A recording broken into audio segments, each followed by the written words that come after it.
नमस्कार साथियों, मैं प्रवीण कुमार आप सभी का स्वागत करता हूं अपने यूट्यूब चैनल एजुकेशनल आर्मी पे। और आशा करता हूं कि आप सभी अच्छे होंगे, स्वस्थ होंगे और खुश होंगे। साथियों, आप लोगों के लिए एक बहुत अच्छी खबर है, गुड न्यूज़ है। और इसको जानने के लिए आप वीडियो को अंत तक बने रहना, क्योंकि जैसा कि आपने थंबनेल पे देख ही लिया है कि सीबीएसई बोर्ड 1 लाख रुपए सैलरी देगा। जी हाँ, बिल्कुल सही सुन रहे हैं आप। सीबीएसई बोर्ड आपको ज़रूर 1 लाख रुपए सैलरी देगा। वो कैसे मिलेगी, कैसे देगा आपको, तो उसके लिए आप वीडियो में अंत तक बने रहें और वीडियो को पूरा देखें और देखें कि सीबीएसई बोर्ड ने जो आपके लिए नई वैकेंसी जो है जारी कर दी है। 212 पद हैं उसमें और 2 तरीके के पद हैं उसके अंदर।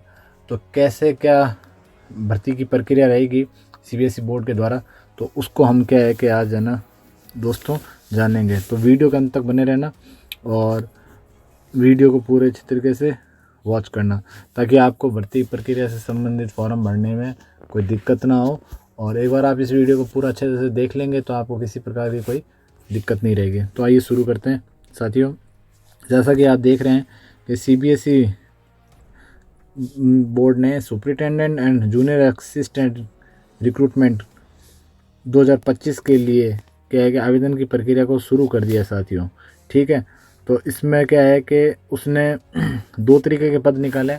एक तो पद है आपके अधीक्षक का, सुपरिटेंडेंट का। एक है जूनियर असिस्टेंट यानी एलडीसी भी जिसको बोला जाता है। तो उसके लिए 2 अलग अलग प्रकार के पद के लिए उसने भर्ती निकाली है। 212 पद है उसके लिए। तो हम जान लेते हैं। सबसे इम्पोर्टेंट बात तो ये कि मैंने ये जो नोटिफिकेशन है इसके अंदर आपके सुविधा के लिए हाईलाइट कर रखे हैं, ताकि आपको किसी प्रकार की कोई दिक्कत नहीं आए। और आपका जो चीज़ें ध्यान में रखने की होती है कि स्टूडेंट को फॉर्म भरने से संबंधित, उसको पहले ही मैंने आपके लिए क्या है कि हाईलाइट कर रखा है, ताकि आपको समझने में आसानी हो और क्या है कि फॉर्म भरने में कोई दिक्कत ना हो। तो सबसे पहले देखो, किसी भी एग्ज़ाम के लिए उसकी डेट होती है कि कब फॉर्म भरे जाएंगे और कब उसकी लास्ट डेट है। तो देखो डेट ये निकल के आ रही है कि आवेदन जो शुरू है ना इसके, वो आपके 1 तारीख से 2025 जनवरी से शुरू हो चुके हैं और ऑनलाइन भरे जाएंगे फॉर्म। और लास्ट डेट जो है साथियों वो 31 जनवरी रखी गई है। ठीक है, और ये सब करने के बाद में फिर चिंता रहती है बच्चों को कि भाई एडमिट कार्ड और एग्ज़ाम कब तक होंगे। तो ये बात आप ध्यान रखें कि जब भी आपकी अनाउंसमेंट हो जाएगी एग्ज़ाम की डेट, उससे 5 से 7 दिन पहले आपको क्या है कि ना बोर्ड जो है एडमिट कार्ड जो है जारी कर देगा। ठीक है साथियों, अब बात कर लेते हैं कि परीक्षा शुल्क की, वो कितना रहने वाला है। तो देखिए, जनरल और ओबीसी और ईडब्ल्यूएस कैटेगरी के जो भी विद्यार्थी रहेंगे उनको 800 रुपये फीस पे करनी है। और SC ST pH women ex serviceman और सीबीएसई बोर्ड में जो रेगुलर कर्मचारी है उनको बोर्ड ने क्या है कहना राहत देते हुए ये कहा है कि उनकी कोई भी फीस किसी भी तरीके की नहीं ली जाएगी। और एक बात साथियों, सबसे ज़्यादा आप है ना इसको ध्यान रखेंगे कि जो पेमेंट है ना इनका, वो ऑनलाइन मोड में ही गवर्नमेंट क्या है कि ना एक्सेप्ट करेगी। बोर्ड जो है पेमेंट है जो आपसे ऑनलाइन वे में ही, मतलब ऑनलाइन ही आपको भुगतान करना है। नेट बैंकिंग यूपीआई हो गया आपका या क्रेडिट कार्ड से हो गया। ठीक है, ऑफलाइन के चक्कर में कोई नहीं रहेगा। तो इस चीज़ का ज़रूर आप कह के ध्यान रखें। अब बात कर लेते हैं कि एज की क्या इसमें बात कही गई है, मतलब आयु सीमा कितनी रहेगी, किस एज तक के व्यक्ति हैं जो भर सकते। तो देखो मैं आपको पहले ही बता देता हूँ कि इसमें 2 तरीके के पद हैं। एक तो है कनिष्ठ सहायक का और एक है अधीक्षक का। तो क्या है कि इसमें आयु एज की जो बात की गई है वो है अधीक्षक पद के लिए न्यूनतम आयु आपके 18 साल होनी चाहिए और मैक्सिमम आपके 30 साल तक होनी चाहिए।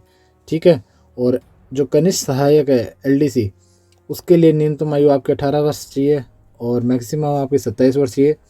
ठीक है, और एक बात और जानना, जो रिजर्वेशन कैटेगरी में आते हैं उनको इन दोनों पदों के लिए क्या है कि गवर्नमेंट के द्वारा छूट दी जाएगी एज में, मतलब रिलैक्सेशन उसको दिया जाएगा। ठीक है साथियों, अब सबसे बड़ी बात जो हर एक विद्यार्थी के मन में रहती है कि ना क्या सैलरी मिलेगी, क्योंकि एट द एंड हमें पैसा तो हाथ में चाहिए। तो एक इसमें एक हैंडसम सैलरी आपको ज़रूर देखने के लिए मिलेगी। तो उसके लिए बात करते हैं। अधीक्षक सुप्रिटेंडेंट के लिए आपको बहुत अच्छी ग्रेड पे मिल रहा है, 6 लेवल पे है। उसके अंदर 35,400 से 1,12,400 आपकी सैलरी रहेगी। जूनियर सहायक उसके लिए पे ग्रेड सेकंड है, 19,900 से 63,200 तक का उसमें क्राइटेरिया रहेगा गवर्नमेंट की तरफ से। अब बात कर लेते हैं साथियों अधीक्षक पद यानी सुप्रिटेंडेंट के लिए।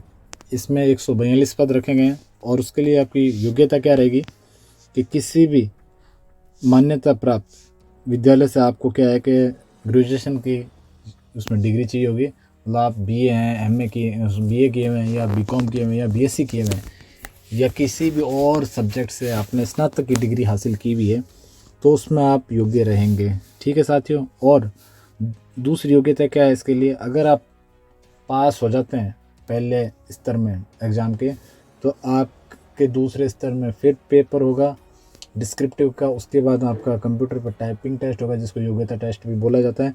तो उसमें क्या है कि आपके अंग्रेजी के लिए वर्ड पर मिनट 35 और हिंदी के लिए 30 वर्ड पर मिनट, इसका क्या है कि आपको प्रैक्टिस होना ज़रूरी है।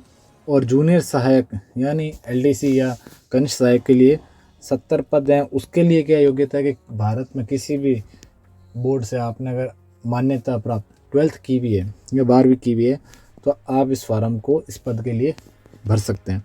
इसमें भी यही है, इसमें फर्स्ट पेपर आपने अगर पास कर लिया, सेकंड स्टेज नहीं है आपके लिए। आपके लिए सेकंड स्टेज में सिर्फ टाइपिंग रहेगी जिसमें अंग्रेजी टाइपिंग 35 वर्ड पर मिनट चाहिएगी और हिंदी की जो है 30 वर्ड पर मिनट की आप में टाइप करने की योग्यता बोर्ड ने मांगी है। ठीक है। अब बात कर लेते हैं साथियों के 212 पदों में किस कैटेगरी के कितने पद हैं, तो उसके बारे में देखते हैं अपन। सुपरिटेंडेंट के पद के लिए जनरल यानी अनरिजर्व कैटेगरी के अंदर 59 पोस्ट हैं, ओबीसी के लिए 38 पोस्ट है, ईडब्ल्यूएस के लिए 14 पोस्ट है, एससी की 21 पोस्ट हैं और एसटी की 10 पोस्ट हैं। इसी तरह जूनियर सहायक के लिए अनरिजर्व यानी अनारक्षित वर्ग जो जनरल हो गए भाईबंद, उनके लिए 5 पोस्ट है, ओबीसी के लिए 34 पोस्ट है, ईडब्ल्यूएस के लिए 13 पोस्ट हैं, एससी की 9 पोस्ट हैं और एसटी की भी 9 पोस्ट हैं। ठीक है साथियों। अब सबसे मेन इम्पोर्टेंट तरीका के नॉलेज तो देख ली हमने भर्ती के बारे में, पर हमें अप्लाई कैसे करना ताकि हमारा फॉर्म रिजेक्ट नहीं हो जाए और किसी प्रकार की आगे दिक्कत हमें आए नहीं। करने का तरीका आप साथियों जान लें ताकि आपके फॉर्म भरने में किसी प्रकार की गलती ना हो और आपका फॉर्म भर्ती के एग्ज़ाम होने तक रिजेक्ट भी ना हो। तो सबसे पहले क्या करेंगे, आपको स्टेप 1 में आधिकारिक वेबसाइट जो है cbseboard.government.in पर जाना है आपको।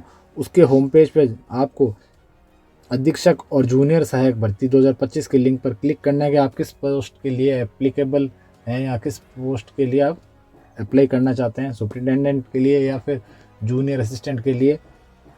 ठीक है साथियों। फिर पोर्टल पर आपको जो भी डिटेल है आपकी स्टूडेंट की जो होती है वो सारी आपको देते हुए आपको अपना अकाउंट बनाना है। उसके बाद आपका रजिस्ट्रेशन हो जाएगा। ठीक है। फिर आपको रजिस्ट्रेशन नंबर मिल जाएगा आपको, फिर आपका अकाउंट बन चुका है। फिर आपको आवेदन के लिए लॉगिन करना है। आवेदन में मांगी गई जानकारी देनी है, फ़ोटो, हस्ताक्षर अपलोड करने और फार्म भरने के बाद शुल्क का भुगतान करना है, जो कि आपने पीछे देख ही लिया। आपको बताया कि सिर्फ और सिर्फ ऑनलाइन मोड के माध्यम से debit card, credit card, UPI के थ्रू या नेट बैंकिंग के थ्रू होगा, ऑफलाइन नहीं लिया जाएगा। इस बात का ध्यान रखेंगे बच्चे। आप पेमेंट भुगतान कर देंगे, उसके बाद में उसको आवेदन पत्र को डाउनलोड कर लेंगे और फिर आप उसका एक प्रिंट आउट रखना चाहें तो वैसे ठीक है, और नहीं तो आजकल मोबाइल में पीडीएफ के तौर पर अगर आप रखना चाहें इन फ्यूचर सेफ्टी के पर्पज़ से तो भी आप रख सकते हैं। और अब बात करेंगे ये सब होने के बाद में एक रहता है कि इसका सिलेक्शन प्रोसेस क्या रहेगा, तो आपको वो भी मैं बता देता हूँ। सिलेक्शन प्रोसेस ये रहेगा कि अधीक्षक पद के लिए 2 परीक्षा देनी होगी। पहले एक आप मेन पेपर देंगे, उसमें बच्चे जितने पास होंगे, उसके बाद में एक डिस्क्रिप्टिव टेस्ट होगा उनका, फिर होगा उनका उसके बाद में टाइपिंग टेस्ट। ठीक है।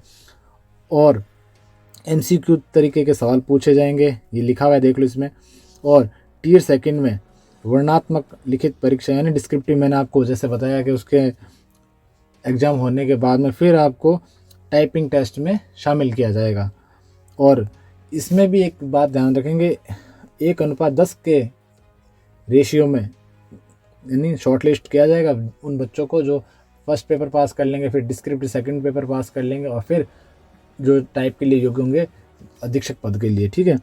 और जूनियर असिस्टेंट के लिए क्या है कि जूनियर असिस्टेंट के लिए इनको MCQ सवाल पूछे जाएंगे फर्स्ट पेपर में। उनके लिए एक फैसिलिटी है कि उनको सेकंड किसी तरह का डिस्क्रिप्टिव टेस्ट नहीं देना है। जो बच्चे पहले पेपर में पास हो गए उनमें 1:5 के अनुपात में रेशियो में उनको पास करते हुए सेकंड जो स्टेज रहेगी जूनियर असिस्टेंट के लिए यानी LDC के लिए, वो टाइपिंग रहेगी। और उसके लिए आपको क्या है कि ना शॉर्ट लिस्ट किया जाएगा। और सिलेबस है तो सिलेबस आपको मैं दोनों पोस्ट के लिए जो सुपरिटेंडेंट है और LDC यानी जूनियर असिस्टेंट है दोनों के लिए प्रोवाइड कर दूंगा, ठीक है। और उसको आप एक बार देखते हुए अपने एग्ज़ाम की अच्छे से तैयारी करें। आशा करता हूँ कि आपको दी गई वीडियो में जानकारी अच्छी लगी होगी। आपको वीडियो अच्छा लगा तो शेयर कीजिए, लाइक कीजिए, सब्सक्राइब कीजिए मेरे चैनल को, और इस जानकारी को अपने साथी दोस्तों के साथ भी शेयर कीजिए। तो मिलता हूँ फिर एक नए वीडियो के साथ। जय हिंद, जय भारत।